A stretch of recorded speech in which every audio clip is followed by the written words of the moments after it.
ada yang tahu kenapa? Hujan. Memang cuaca akhir-akhir ini banyak sering hujannya. Tapi kalian hari ini kondisi badannya sehat? Sehat. Hari ini ada yang spesial dalam pembelajaran pada pagi hari ini, yaitu pembelajaran pada pagi hari ini kita akan didokumentasikan atau direkam. Jadi nggak usah grogi, nggak usah takut, kita akan belajar seperti apa adanya. Oke? Nah, sebelum kita belajar, mari kita awali pelajaran pada pagi hari ini dengan doa. Ketua kelas, pimpin doa. Mulai.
Juga jangan lupa sebelum kita mengawali pelajaran, kita menyanyikan lagu wajib nasional. Ayo berdiri lagi.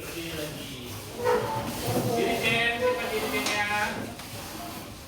Kita menyanyikan lagu wajib nasional Indonesia Raya. Hiduplah Indonesia Raya.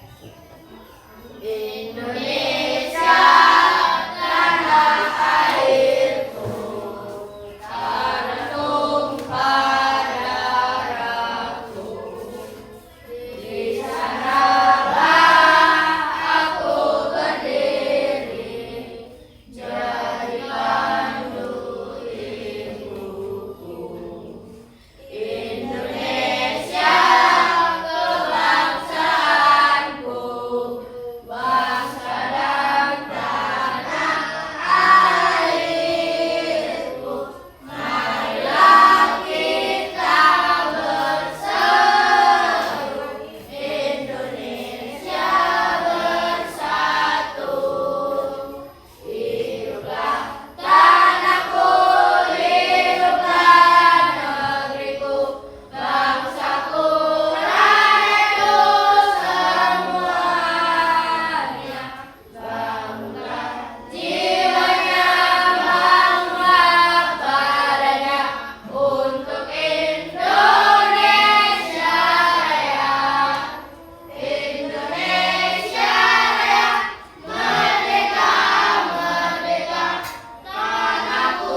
Derry.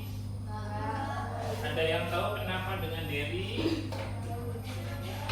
Ada yang dititipin surat atau pesan? Ada ya. Dinda, Esta, Selo, Khairul Sama, Dalima, Levin, Muhammad Fitra, Muhammad Rafa, Naila, Noval, Pandu. Kenapa? Ada yang tahu Pandu? Revandi, Rara. Jadi ada 3 orang yang tidak masuk pada hari ini ya. So, mereka akan cari tahu kenapa mereka tidak bisa hadir ya. Selanjutnya, anak-anak, pada pagi hari ini sesuai jadwalnya kita akan belajar pelajaran IPAS ya. IPAS. Buku paketnya akan Pak Erik bagikan ya, silahkan kalian pelajari.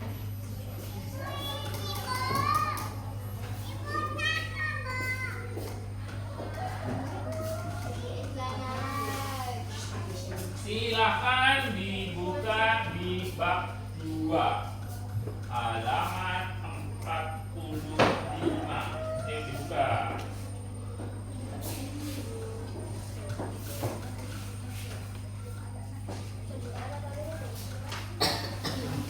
Sudah dibuka?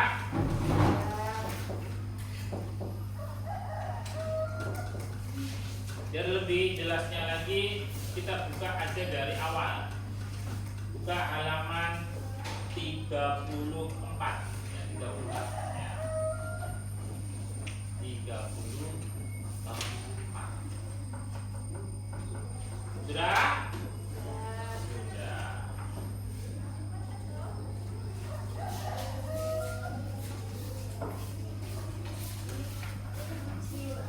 Jadi anak-anak, topik pembelajaran pada pagi hari ini adalah di bab 2, cerita tentang tanah airku Indonesia. Dan subtopiknya adalah macam-macam perlawanan yang dilakukan bangsa Indonesia. Ya.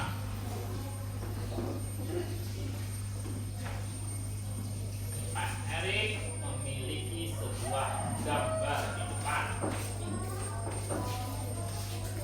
Pertama, gambar ini. Ada yang tahu beliau ini adalah siapa? Beliau ini adalah siapa? Dari kelas 4 dulu. Ini adalah Pangeran Diponegoro. Asalnya dari mana? Jawa. Jawa Tengah. Beliau ini melakukan perlawanan terhadap Belanda. Dia yang memimpin perang Jawa ya. Kenapa perang ini dia pimpin? Apa sebab-sebabnya? Tentunya ya akibat penderitaan atau penindasan yang dilakukan Belanda terhadap bangsa Indonesia. Ya. Selanjutnya ini siapa?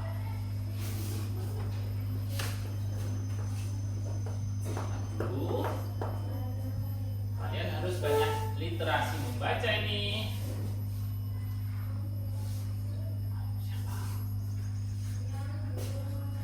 Ini adalah tuanku Imam Bonjol. Beliau ini yang memimpin perlawanan terhadap Belanda di Sumatera Padang. Ya, beliau ini yang melakukan perlawanan yang disebut dengan nama Perang Padri ya. Selanjutnya ini siapa? Rafa? Hello? Yuk, duduknya yang benar, yang tegap. Nah, Ini siapa sih lo?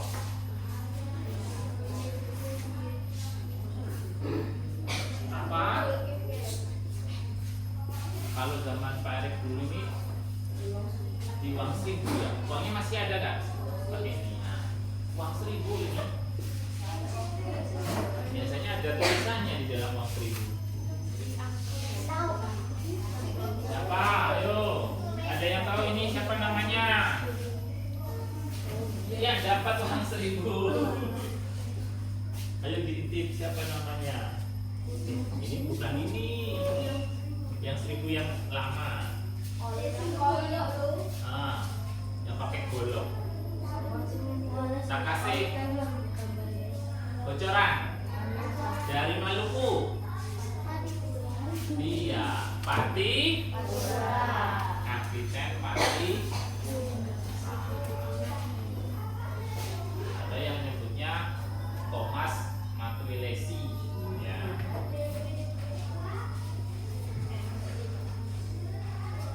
Nah ini, R.A. Kartini. Emang kalau pahlawannya cewek berarti R.A. Kartini. Bukan yang membuat bendera, itu Ibu Fatmawati. Yang menjahit itu siapa ini? Aduh, kayaknya habis dari sini waktu istirahat nanti kita pergi ke perpustakaan untuk banyak baca. Oke? Setuju? Setuju. Ya, jangan banyakkan apalah jajan ya, main-main. Ada yang lain ini siapa? Hah? Dewi Sartika. Cutnya di. Beliau ini berasal dari mana? Aceh. Ya.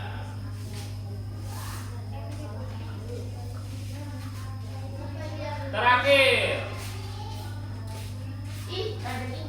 Kadek Intan. Salah, masih kurang tepat. Ayo. Beliau berasal dari Makassar. Julukan beliau adalah ayam jantan dari timur. Beliau bernama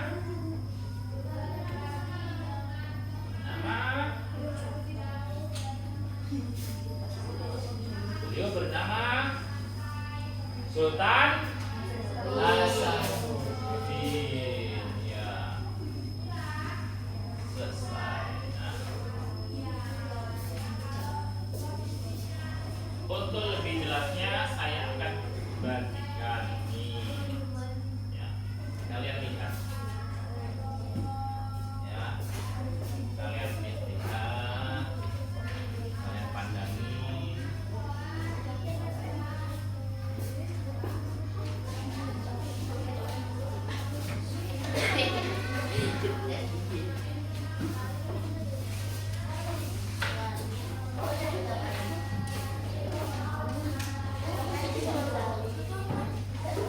Lihat ya.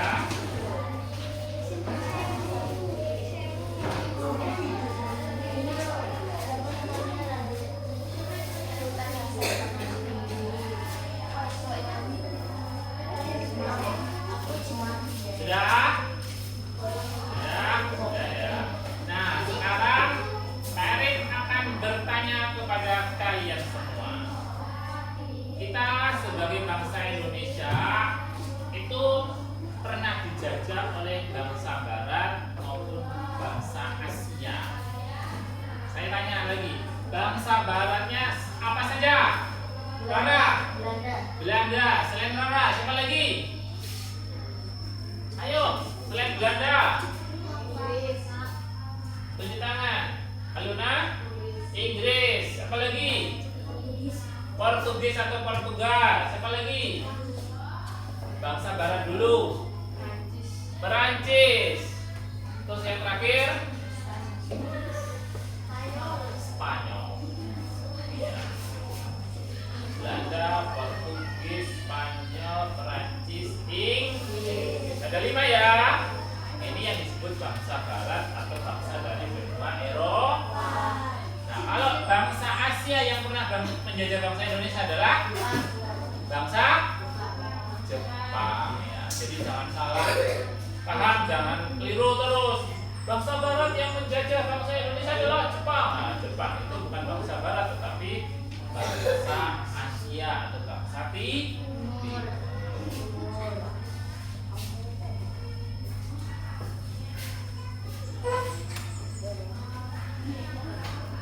Nah, hari ini kita akan menonton sebuah video tentang pembelajaran sejarah ya. Tapi sebelum kita menayangkan video, Farid ingin mengulang lagi dari awal kemarin, dari bab kedua yang bikin awal-awal ya. Dimulai dari kedatangan bangsa Barat di Indonesia. Saya tanya lagi kepada anak-anak, mengapa bangsa Barat datang ke Nusantara? Sebab-sebabnya apa? Tunjuk tangan. Rara? Mengambil rempah-rempah. Apalagi selain Rara?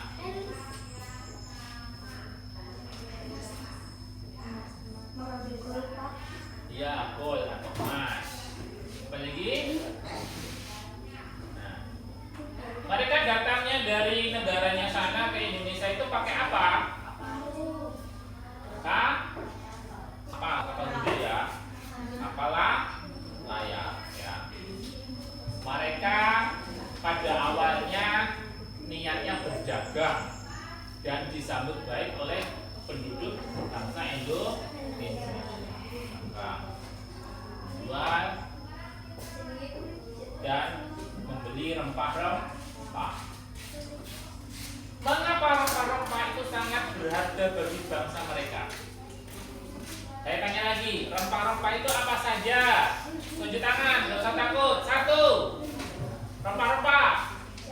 Jahe, selain cengkeh. Ya. Kayu manis. Padi.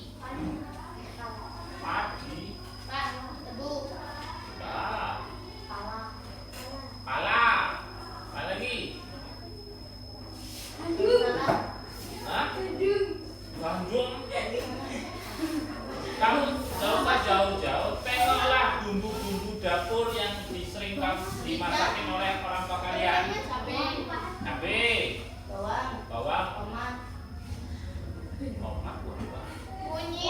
kunyit. Kurang tepat ya. Akmal wortel ya. Salah. Kayu manis, kemiri, ketumbar, merica, pala, jahe, laos, kunyit, cengkeh, dan seterusnya, serai dan seterusnya. Jadi bukan tomat, jadi bukan wortel, ya. Tomat itu sayuran atau buah-buahan? Buah. Ya. Selanjutnya, mereka mencari itu, apa gunanya rempah-rempah itu bagi mereka? Apa gunanya rempah-rempah itu bagi mereka?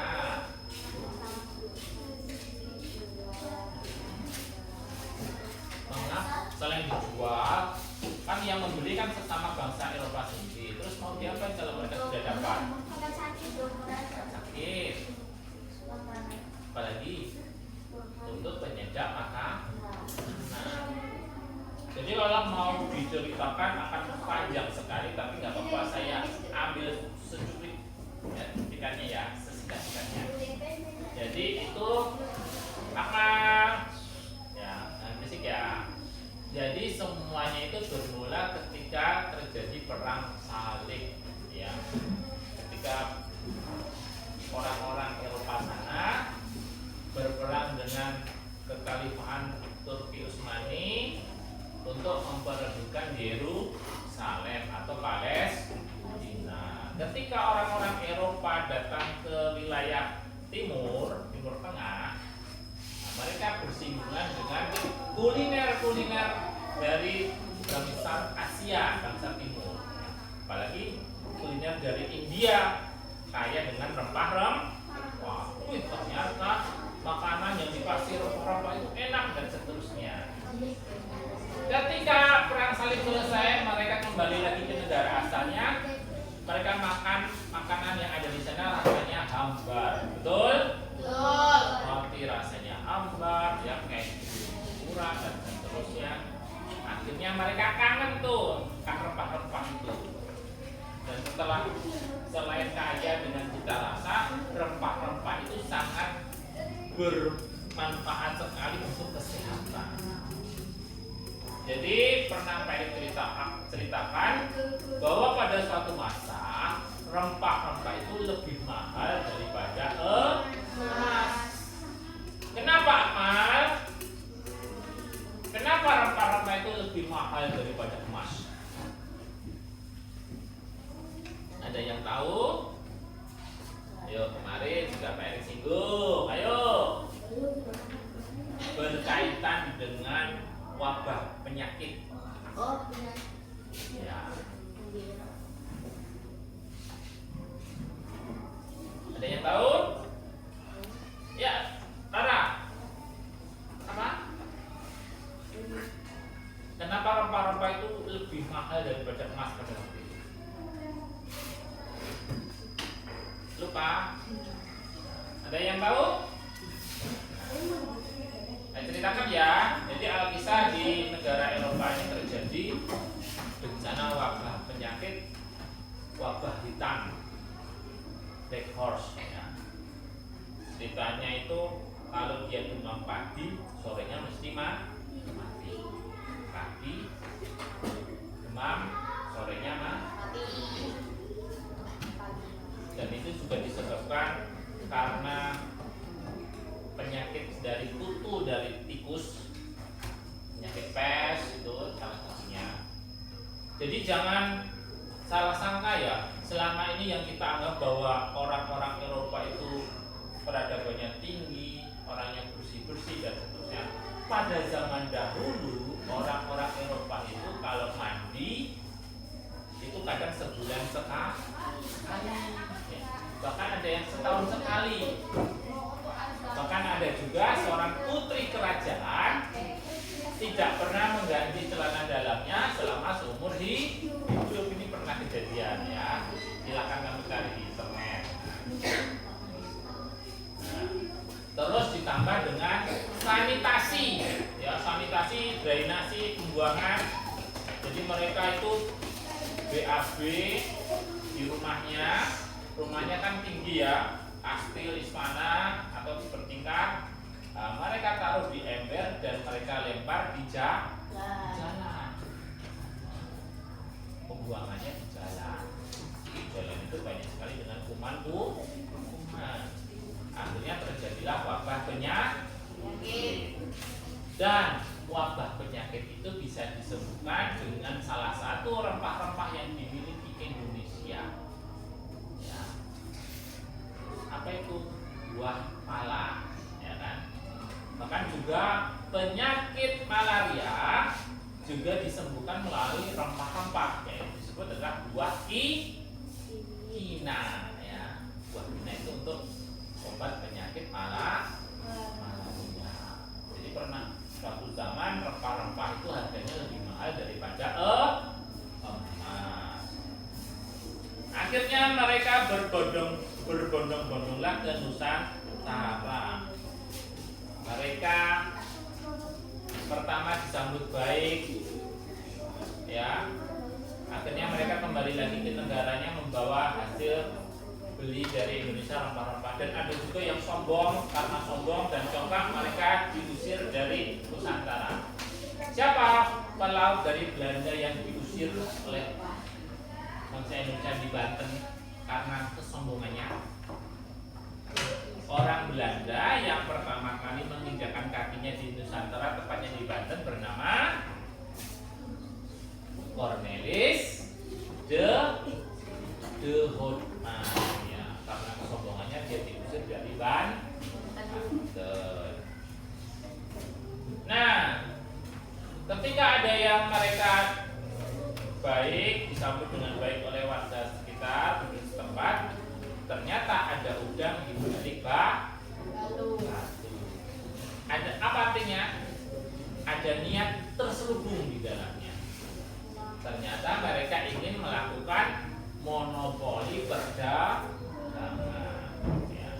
Setelah melakukan monopoli, muncullah suatu hasrat, yaitu ingin menguasai atau yang dikenal dengan nama penjajah.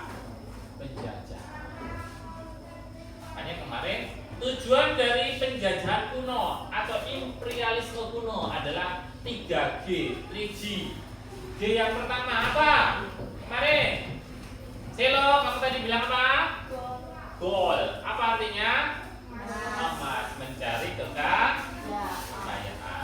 G yang kedua apa? Glory, mencari kejayaan. Mencari wilayah kekuasaan yang banyak. Makanya Inggris karena wilayah jajahannya yang banyak, otomatis daerah yang ditaklukkannya berbahasa Inggris. Terus yang terakhir adalah gospel. Apa itu gospel? Gospel menyebarkan agama Nasrani. Nah, karena terjadilah persaingan antar sesama pedagang Belanda, saling rebutan. Ini daerahku, ini daerahku rebutan. Akhirnya Belanda memutuskan sesama pedagang Belanda tidak boleh saling bersaing. Kita usaha bersama. Kita mendirikan kongsi dagang bersama yang disebut VOC.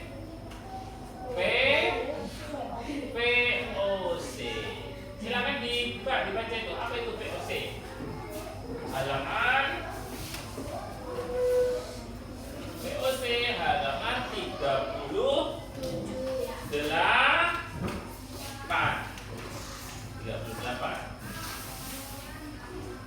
Asifah, tolong bacakan singkatan dari VOC. Apa itu VOC?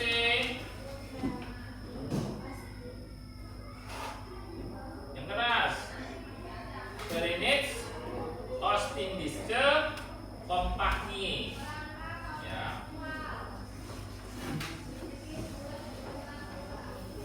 Compagnie. Kalau dalam bahasa Inggris company. Kalau orang penduduk Nusantara nyebutnya sebagai company. Ada yang suka nonton film-film drama kolosal kayak Jaka Sembung, Si Pitung, biasanya melawan company, ya kan? Jadi pernah di suatu masa kita ini dijajah bukan oleh bangsa Belanda langsung. Kita pada suatu masa pernah dijajah bukan bangsa Belandanya langsung, tapi dijajah oleh sebuah perusahaan. Kita dijajah oleh sebuah perusahaan. Perusahaan itu yang disebut VOC, perusahaan dagang. Loh Pak, hebatnya perusahaan dagang itu apa? Hebatnya perusahaan dagang itu adalah dia memiliki sebuah hak selayaknya sebuah negara yang disebut dengan nama hak oktroy. Silakan dibuat itu hak oktroy. Salah satunya apa itu hak oktroy? Satu, bacain. Hak oktroy, bacain. Itu halaman 39 itu yang A atas. Membuat perjanjian dengan raja-raja setempat. 2. perjanjian perdamaian. 3. Memiliki angkatan barang membuat senjata dan mendirikan benteng pertahanan. 4. Mencetak uang. Iya. Jadi perusahaan dagang punya hak, salah satunya bisa mencetak uang. Bukannya yang berhak mencetak uang itu adalah sebuah negara, dia juga memiliki bala tentara. Oh ya anak, pelajaran pada pagi hari ini bertujuan, yaitu yang pertama adalah kalian nanti akan mencermati sebuah video. Di dalam video ini saya ada kalian bisa meneladani sikap-sikap pahlawan itu, menganalisis perlawanan-perlawanan yang dilakukan oleh bangsa Indonesia terhadap penjajah, dan kita akan berusaha untuk merefleksikan nilai-nilai apa yang bisa kita ambil dari para pahlawan-pahlawan tersebut bagi kita. Ya, itu adalah tujuan pembelajaran pada pagi hari ini. Ya, nah, mari kita akan simak tayangannya.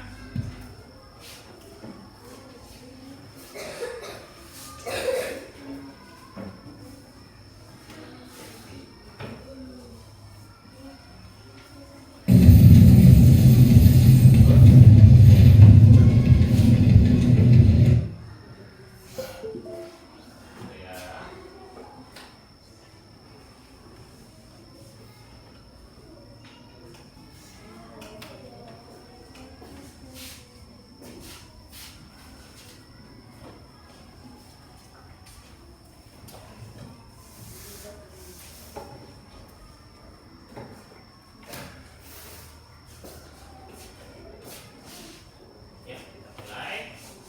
Selamat menyaksikan. Halo anak-anak semua, kembali lagi dalam channel Bimbel Online.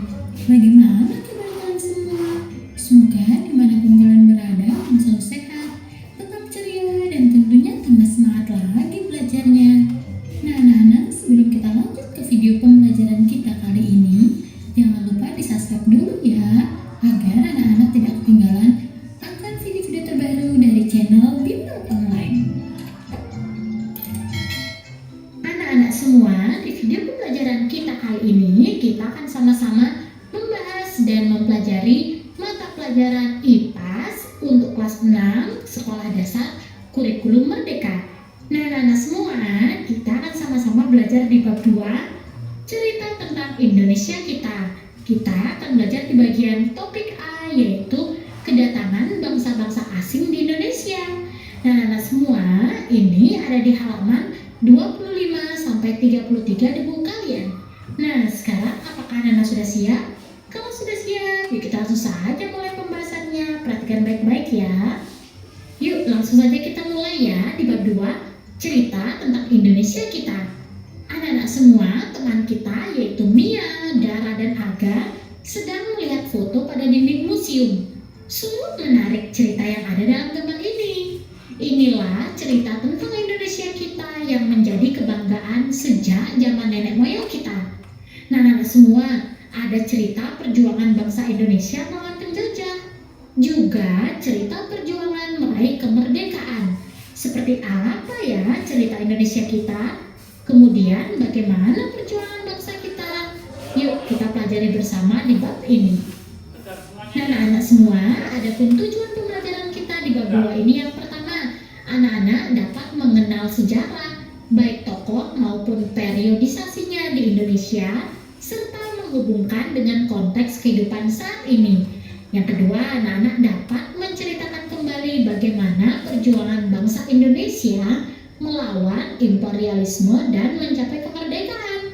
Dan tujuan yang ketiga, yaitu anak-anak dapat merefleksikan semangat juang para pahlawan, meneladani perjuangan dan sikap-sikap pahlawan yang diimplementasikan dalam tindakan nyata dalam kehidupan sehari-hari. Inilah tujuan pembelajaran kita di bab 2 ini.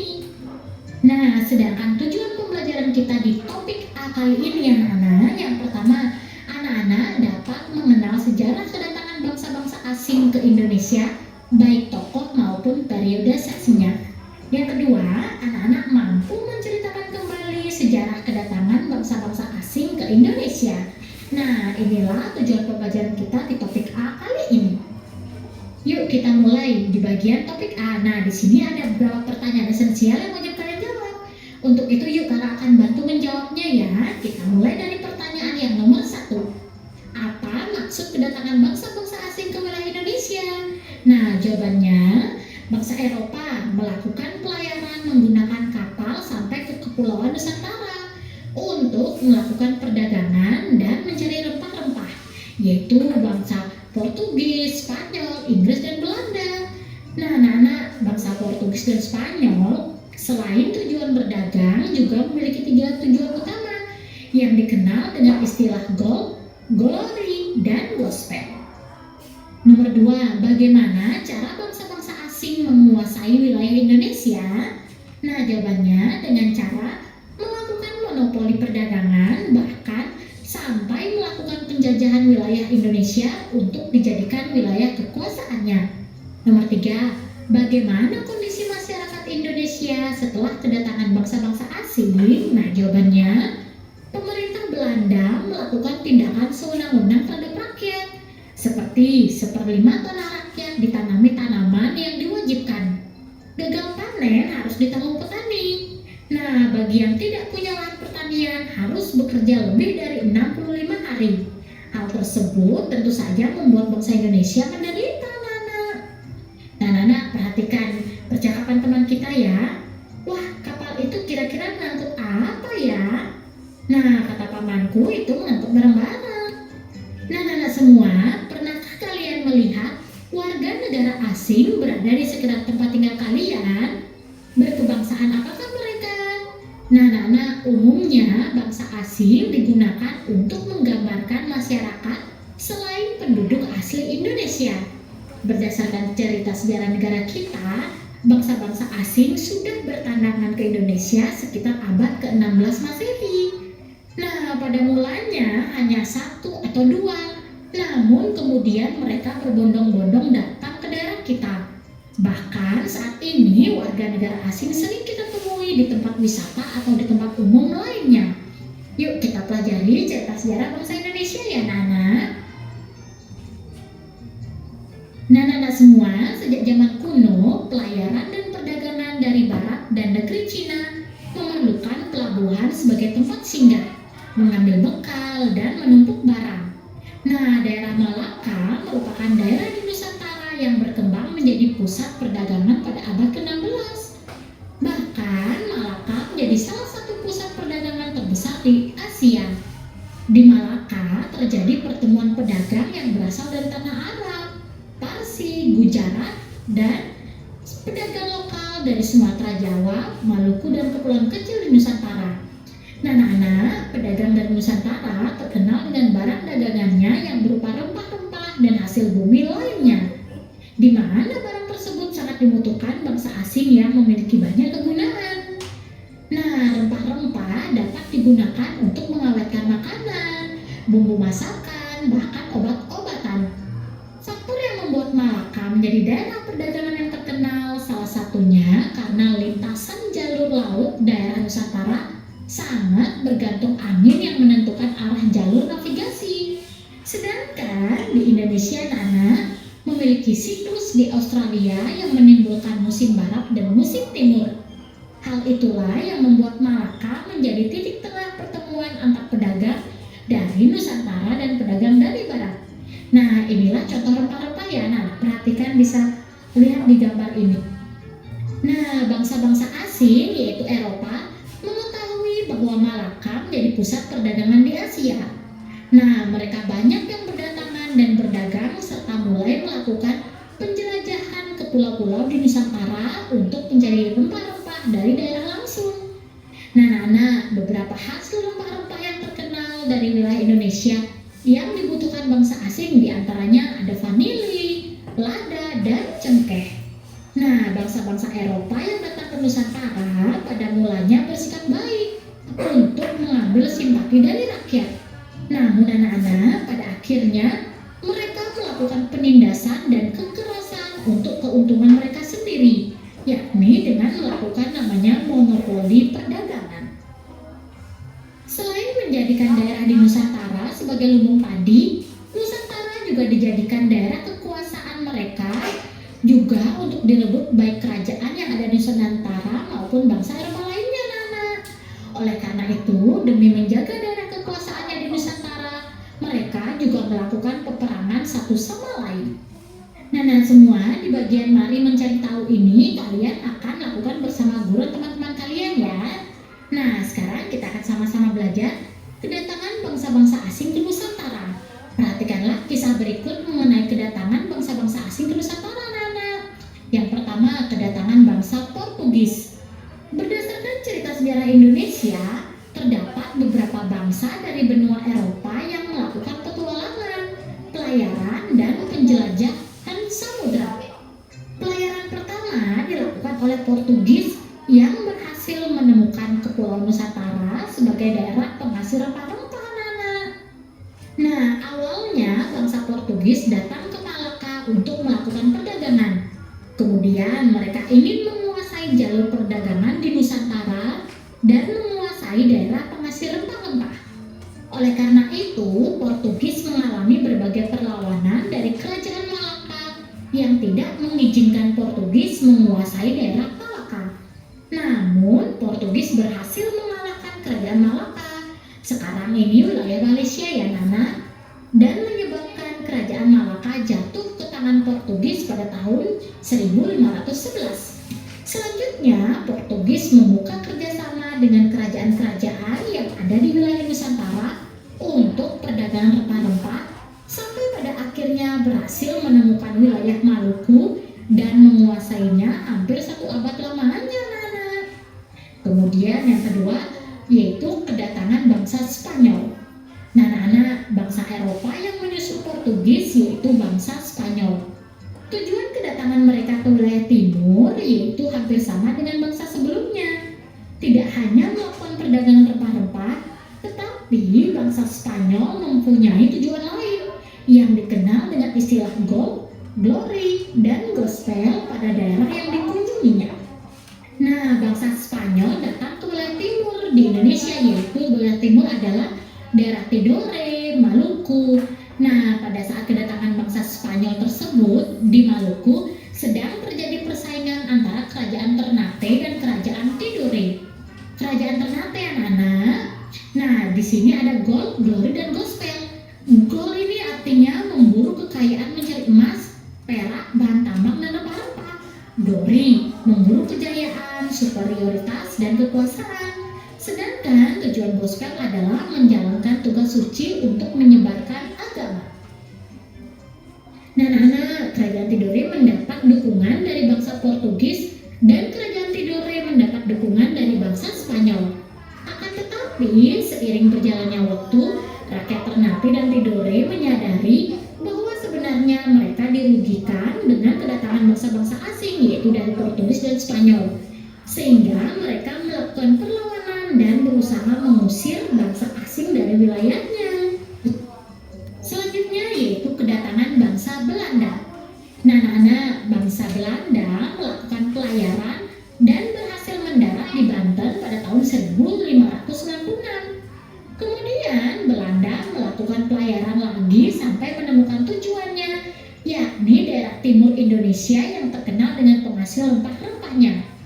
Pada awalnya, bangsa Belanda datang memiliki tujuan yang sama dengan bangsa sebelumnya, yaitu berdagang. Namun, seiring berjalannya waktu, bangsa Belanda ingin menguasai perdagangan di daerah Banten, sehingga terjadi perlawanan dari rakyat Banten. Nah, anak-anak, selanjutnya, bangsa Eropa yang melakukan pelayaran ke Indonesia yaitu Inggris. Perdagangan rempah-rempah di Eropa sangat menguntungkan sehingga mereka berusaha mendapatkan dari daerah penghasil rempah-rempah yang ada di Indonesia. Nah, awalnya semua bangsa Eropa yang datang ke Indonesia bertujuan untuk berdagang dan mendapatkan rempah-rempah.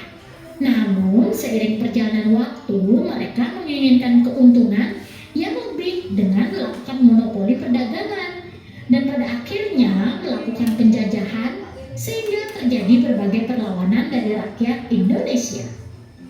Nah, di bagian lakukan bersama ini kalian akan lakukan bersama guru dan teman-teman kalian di sekolah ya.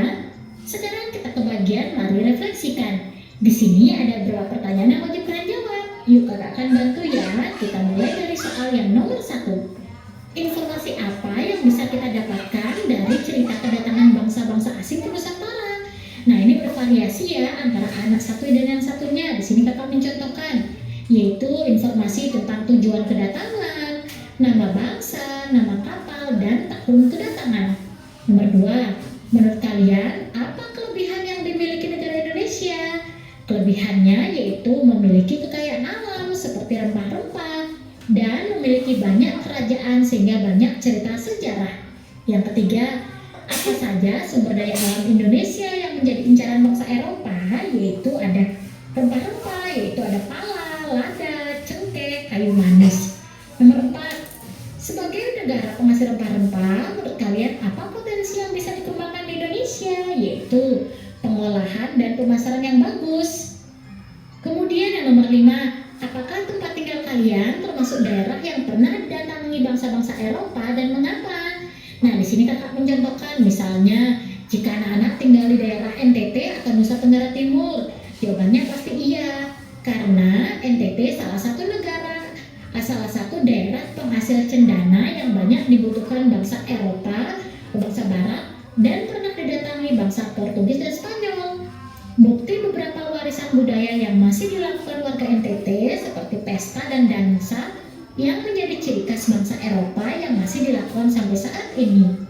Nomor 6, apa yang perlu bangsa Indonesia lakukan di masa sekarang agar penjajahan tidak terulang lagi? Nah, yaitu menjaga kedaulatan negara dan tidak membiarkan bangsa asing melakukan penjarahan serta penindasan pada bangsa Indonesia. Nah, inilah yang bisa dilakukan anak-anak. Nah, sekarang yuk kita belajar lebih lanjut kekuasaan Belanda di Indonesia. Anak-anak semua, wilayah Nusantara dikenal sebagai penghasil rempah-rempah, sehingga menarik bangsa-bangsa Eropa untuk datang dan melakukan perdagangan dengan masyarakat yang tinggal di wilayah Nusantara. Akan tetapi anak-anak, hal tersebut juga menimbulkan dampak negatif bagi bangsa Indonesia. Hal ini dikarenakan bangsa Eropa selain berdagang juga memiliki tujuan lain. Salah satunya yaitu untuk menguasai wilayah penghasil rempah-rempah tersebut. Nah, bangsa yang menguasai wilayah Indonesia paling lama yaitu bangsa Belanda. Bangsa Belanda melakukan penjajahan selama hampir 350 tahun. Berikut keberhasilan bangsa Belanda anak-anak. Yang pertama adalah pembentukan VOC. Kak, apa sih VOC itu? Nah, anak-anak, VOC dibentuk pada tahun 1602 yang merupakan perusahaan dagang Hindia Timur dan berkantor pusat di Amsterdam, Belanda. Meskipun perusahaan dagang, namun VOC memiliki beberapa keistimewaan yaitu yang pertama, melakukan penebangan tanaman rempah-rempah milik rakyat dan memberikan hukuman pada rakyat Indonesia apabila melanggar aturan monopoli tersebut. Yang kedua, VOC dapat mengeluarkan mata uang sendiri. Yang ketiga, membentuk dan memiliki angkatan perang sendiri. Yang kedua, anak-anak, ada tanam paksa. Nah, setelah VOC dibubarkan, terjadi perlawanan dari rakyat Indonesia. Salah satunya yaitu Perang Jawa yang berlangsung selama kurang lebih 5 tahun. Perang yang dipimpin oleh Pangeran Diponegoro ini menyebabkan pemerintah Belanda mengalami kerugian besar. Untuk menutupi kerugian tersebut, Belanda mengeluarkan aturan yang diberi nama Kulturstelsel atau tanam paksa. Pemerintah Belanda melakukan tindakan sewenang-wenang terhadap rakyat seperti 1/5 tanah rakyat ditanami tanaman yang diwajibkan. Gagal panen harus ditanggung petani, dan bagi yang tidak punya lahan pertanian harus bekerja lebih dari 65 hari. Hal tersebut tentu saja menjadikan rakyat Indonesia semakin menderita, anak-anak. Wah, anak-anak bisa bayangkan ya bagaimana menderitanya rakyat Indonesia pada zaman dahulu. Yang ketiga, ada politik etis atau politik balas budi. Politik etis timbul atas pemikiran sebagian masyarakat Belanda yang menganggap bahwa Belanda telah berhutang budi pada rakyat Indonesia. Oleh karena itu, Belanda perlu memberikan peningkatan kesejahteraan pada rakyat Indonesia. Politik etis digagas oleh Konrad Theodor van Deventer, dan politik ini dijalankan pada tahun 1890 dengan melakukan yang pertama, memberikan pendidikan pada rakyat pribumi, membuat irigasi dan transmigrasi atau perpindahan penduduk. Nah, apa yang sudah aku pelajari di topik A kali ini anak-anak? Yang pertama, daerah timur Indonesia yaitu Maluku dan sekitarnya merupakan daerah penghasil rempah-rempah. Yang kedua, bangsa Eropa yang melakukan pelayaran menggunakan kapal sampai ke Kepulauan Nusantara untuk melakukan perdagangan dan mencari rempah-rempah, yaitu ada negara Portugis, Spanyol, Inggris, dan Belanda. Yang ketiga, bangsa Portugis dan Spanyol selain tujuan berdagang juga memiliki 3 tujuan utama, yaitu ada istilah gold, glory, dan gospel. Yang keempat, kekejaman yang dilakukan bangsa Eropa dalam berdagang yaitu melakukan monopoli perdagangan, bahkan sampai melakukan penjajahan wilayah Indonesia untuk dijadikan wilayah kekuasaannya. Nah, anak-anak, inilah yang sudah kita pelajari di bab 2 topik A kali ini. Nah, semoga dengan video pembelajaran ini anak-anak dapat memahami dan mengerti lagi di topik A kali ini ya. Nah, anak-anak, jika video ini bermanfaat untuk kalian, jangan lupa di like, komen, subscribe, dan share juga teman-teman kalian. Kayaknya kalian nontonnya kurang semangat nih. Tepuk semangat.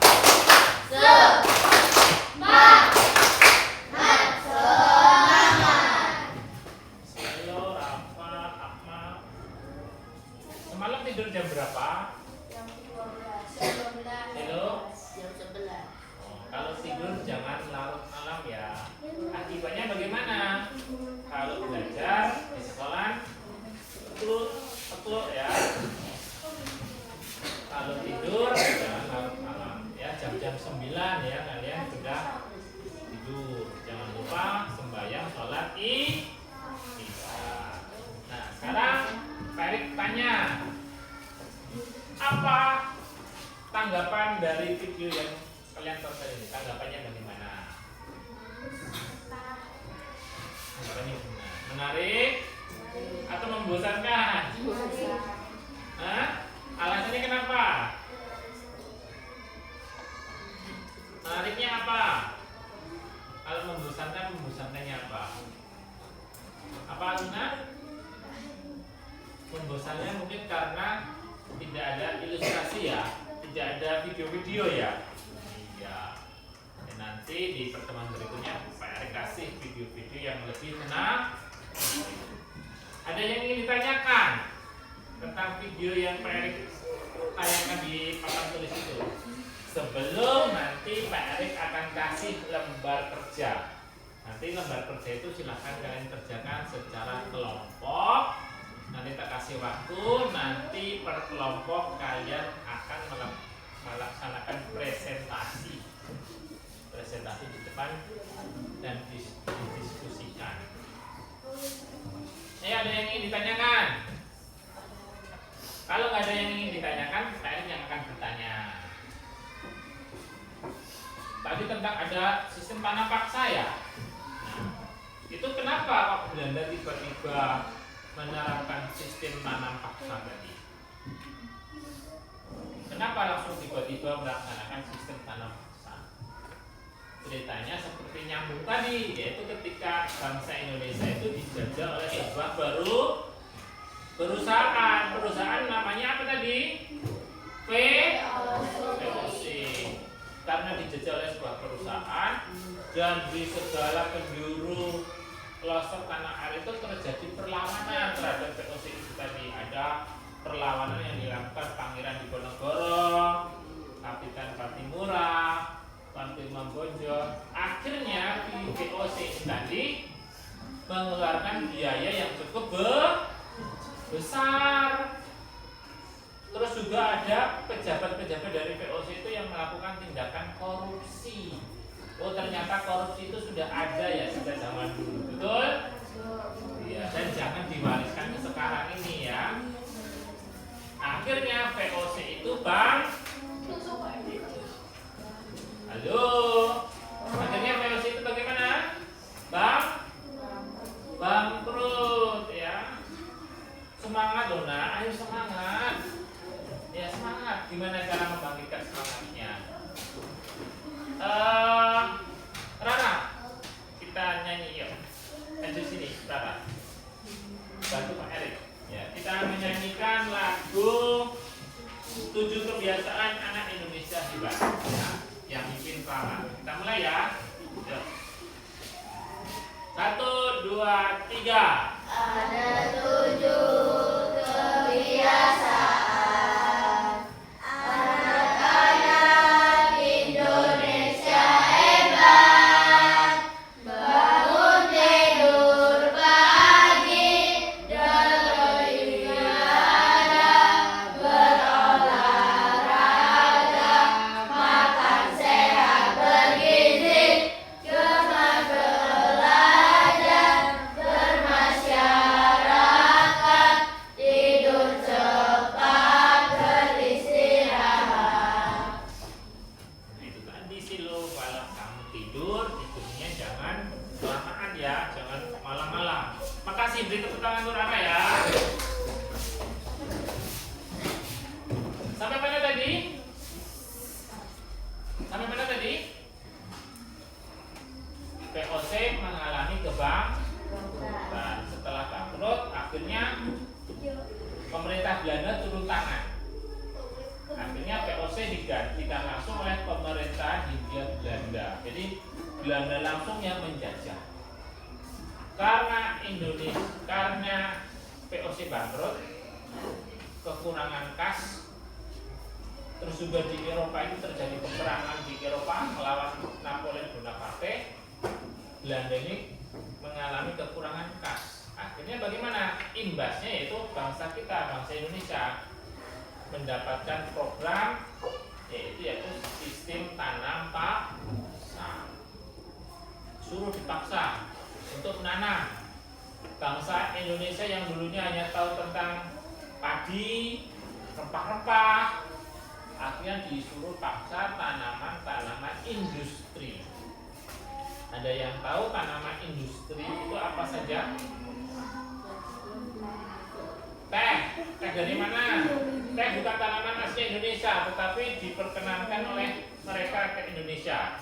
Teh dari mana? Dari Cina. Ada lagi? Kopi bukan dari Indonesia. Nah, apa lagi? Kangkung. Karet.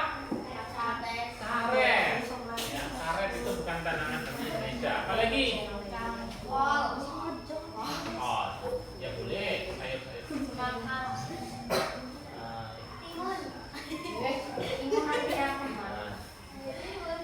Yang selain itu, apa lagi tanaman industri? Anggur, Anggur boleh. apel, durian, Durian asli Indonesia. Saya kasih tahu ya, tanaman itu apa saja. Tadi apa? Teh. Ternyata tebu itu bukan rempah-rempah, itu tanaman industri. Ralat ya tadi ya. Tebu itu tanaman industri ya. Loh Pak, sebelum mengenal tebu, nenek moyang bangsa Indonesia gulanya pakai gula apa? Gula aren, gula Jawa, gula kelapa ya. Akhirnya ketika tebu diperkenalkan di Indonesia, makanya menjadi gula pasir ya, termasuk tanaman industri. Apa lagi? Karet. Terus apa lagi? Kedelai. Ya, kedelai. Apa lagi? Dan seterusnya. Ya. Kira-kira dengan adanya STP itu kerugiannya bagi bangsa Indonesia apa? Banyak. Salah satunya terjadi bencana kelaparan. Nah, bagaimana kalau tanah yang satu itu disuruh ditanamin tanaman industri, tanaman panganannya dikurangi. Kamu kelaparan mau makan karet, bisa kan? Kamu mau lapar pengen makan teh atau kopi ya nggak bisa, ya kan?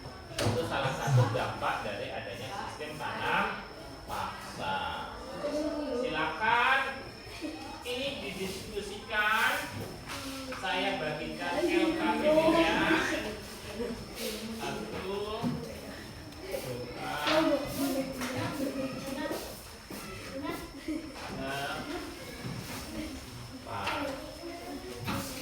Ya.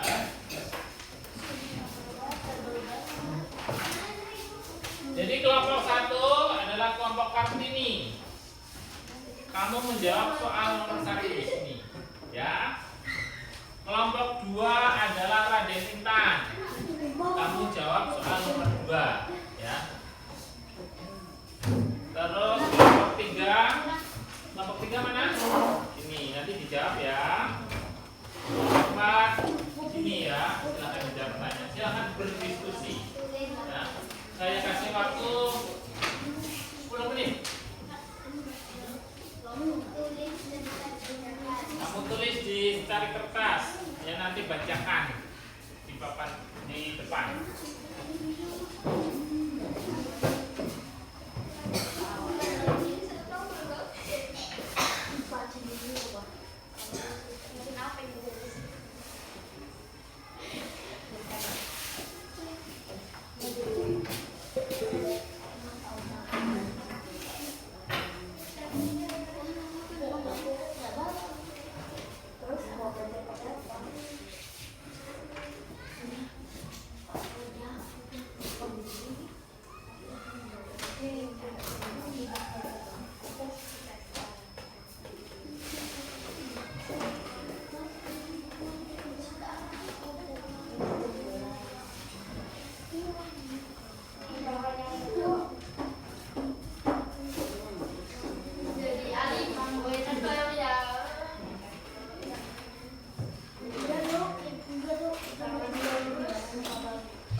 Konsentrasi.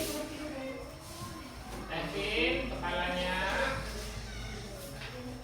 Yang tegak. Lama tegak.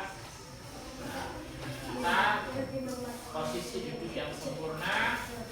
Ditakutkannya kalau kita kebiasaannya jelek akan menimbulkan penyakit apa? Kelainan tulang. Kayak apa? Ada lordosis, ada kifosis, ya. Makanya kita harus posisi duduk yang benar, ya. Bisa kelainan, ya.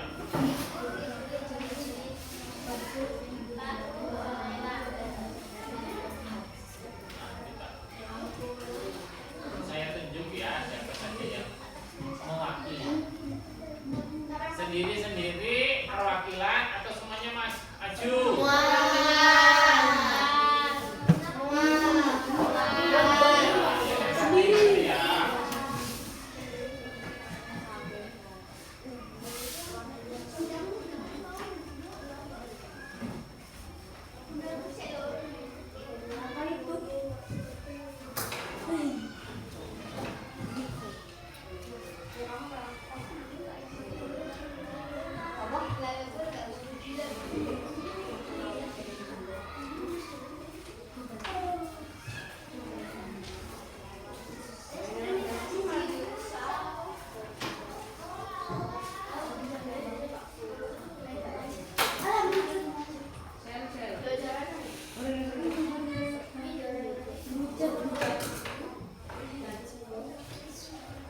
Gak usah cepet-cepet, tapi lambat tapi keras. Ya. Apa yang dapat kita pelajari dan teladani dari sikap-sikap positif para pahlawan? Apa yang bisa kita pelajari? Cinta tanah air, Setuju? Setuju ada di depan. Apa lagi? jujur, Jujur, kerja keras, kerja keras, rela berkorban, religius, religius. atau bertakwa. Ada yang bisa menambahkan lagi? Dok, ada lagi nggak yang bisa ditambahkan? Kira-kira nilai-nilai apa saja yang bisa kita pelajari dari para pahlawan? Ada nilai kerja keras, disiplin, kejujuran, pantang menyerah. Betul? Ya. Beri tepuk tangan untuk Kaluna ya. Ayo beri tepuk tangan. Selanjutnya yang sudah selesai, kelompok mana? Kelompok apa itu? Sakura. Siapa yang mau mewakili? Ya, silakan Bara.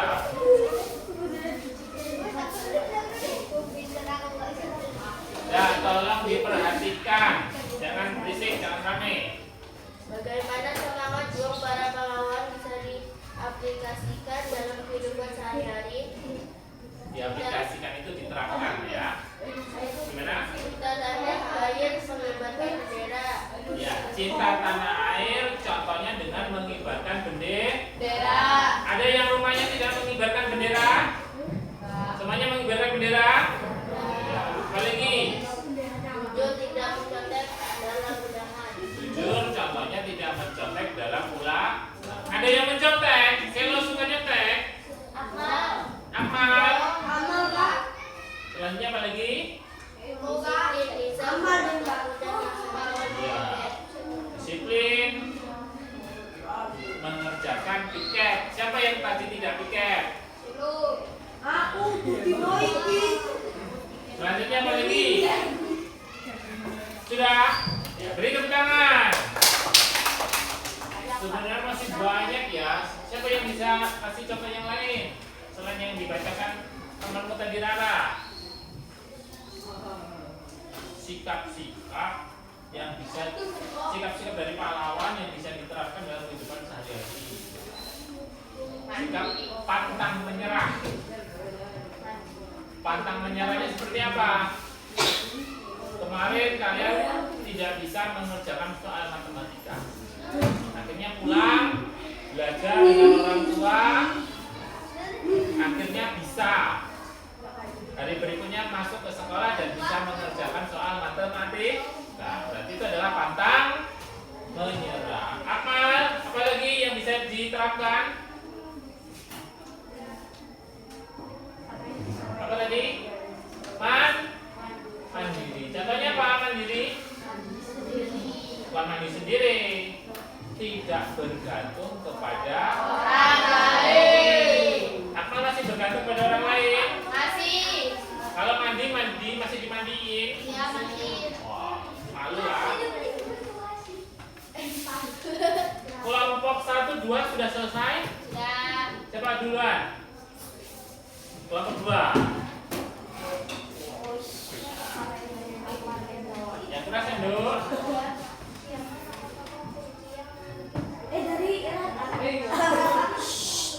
Selo dengarkan, Bro. Ulangi.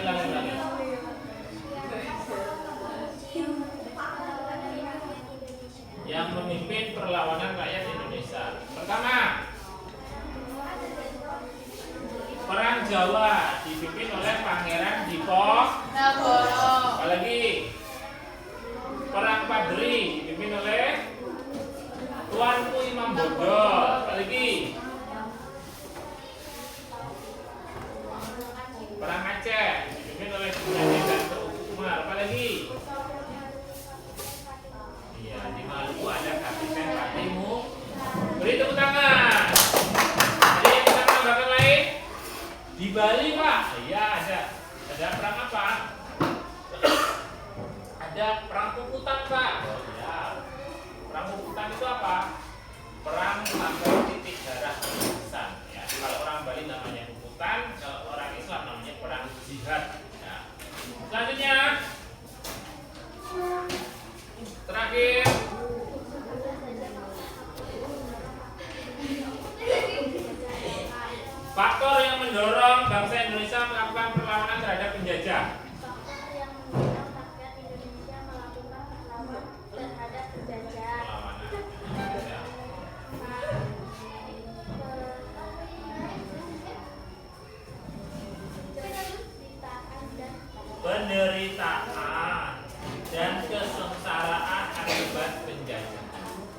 Apakah penjajahan itu menyenangkan? Ya, penjajahan itu tidak menyenangkan, tapi sangat menderita. Apalagi? Senasib dan sepenanggungan. Apa artinya senasib dan sepenanggungan? Bahwa bangsa Indonesia, baik suku Jawa, suku Madura, suku Palembang itu semuanya dijajah oleh Belanda. Jadi mereka merasa senasib dan sepenanggungan. Ya, sama-sama dijajah, nggak enak.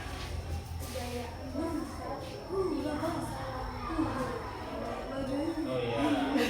Mengenang kejayaan di masa lampau, bahwa bangsa Indonesia ini adalah bangsa yang besar. Kenapa disebut bangsa yang besar? Yaitu karena kita memiliki kerajaan yang besar, maritim terbesar. Halo, apa kerajaan maritim terbesar yang dimiliki bangsa Indonesia? Pertama, Kerajaan Sriwijaya. Kedua, Kerajaan Majapahit. Beri tepuk tangan ya.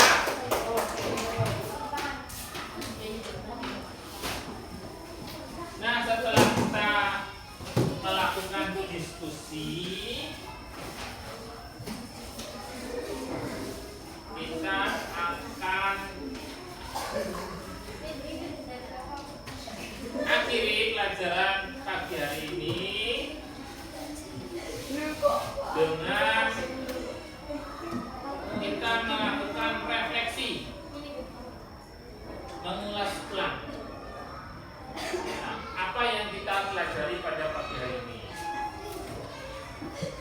Kelompok bunga tulip, mana kelompok bunga tulip? Tunjuk tangan. Pertama, apa yang bisa kamu pelajari pada pembelajaran pada pagi hari ini? Tentang apa? Sikap-sikap apa siapa? Iya, sikap-sikap pahlawan yang harus kita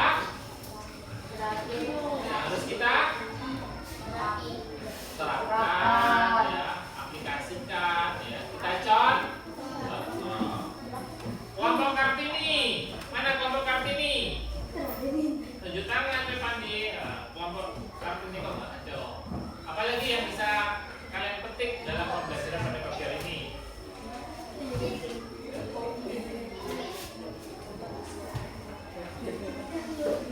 Tadi tentang penjajahan itu menyenangkan atau tidak menyenangkan? Karena kita dijajah oleh Belanda selama 350 tahun dan kita merdeka. Kita ini merdeka yang keberapa? Ekonomi yang keberapa? 80. Kita bersyukur nggak terhadap karunia kemerdekaan itu? Bersyukur. Sudah tidak dijajah lagi? Ya, kita tidak dijajah fisik oleh Belanda, tetapi kita masih dijajah secara non fisik. Non fisiknya seperti apa? Kita dijajah dengan kebodohan, dijajah dengan sikap-sikap yang jelek, korupsi dan seterusnya, ya kan? Itu harus kita hapuskan dari muka bumi ini. Ya. Kita harus hapuskan. Selanjutnya, kelompok radinitan. Apa yang bisa kalian petik dari pembelajaran pagi hari ini?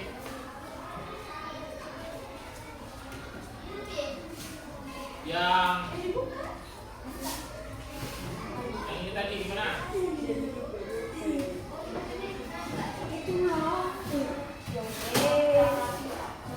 Dari soal-soal tadi ada tokoh-tokoh yang memimpin perlawanan di daerah, betul? Ada Pangeran Diponegoro. Nah, tokoh-tokoh ini seyogyanya kalian apain? Tokoh-tokoh ini gimana? Kita hargai jasa-jasa para pahlawan. Dan paling tidak, ketika Pak Guru menunjukkan lukisan ini, kalian hargailah dengan salah satunya adalah mengetahui namanya, betul nggak? Ya. Jasanya yang begitu besar, tapi kalian tidak tahu namanya, ya.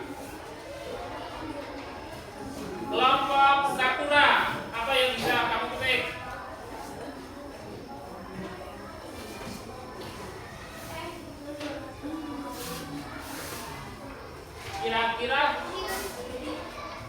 nilai-nilai mereka itu harus kita wariskan atau kita apa ini? Kita wariskan, kita teruskan. Ini apa saja tadi?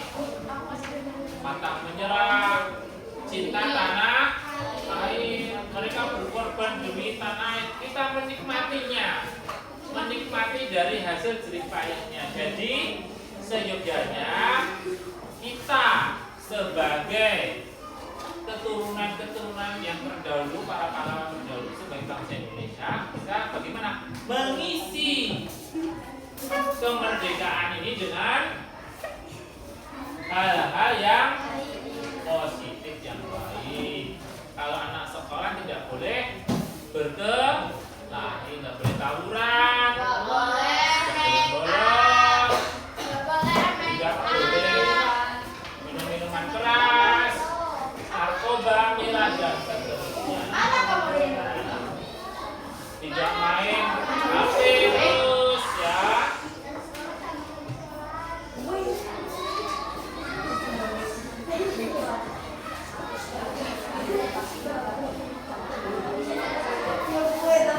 Ya, kita akhiri pelajaran hari ini dengan doa. Sebelumnya, saya akhiri. Wassalamualaikum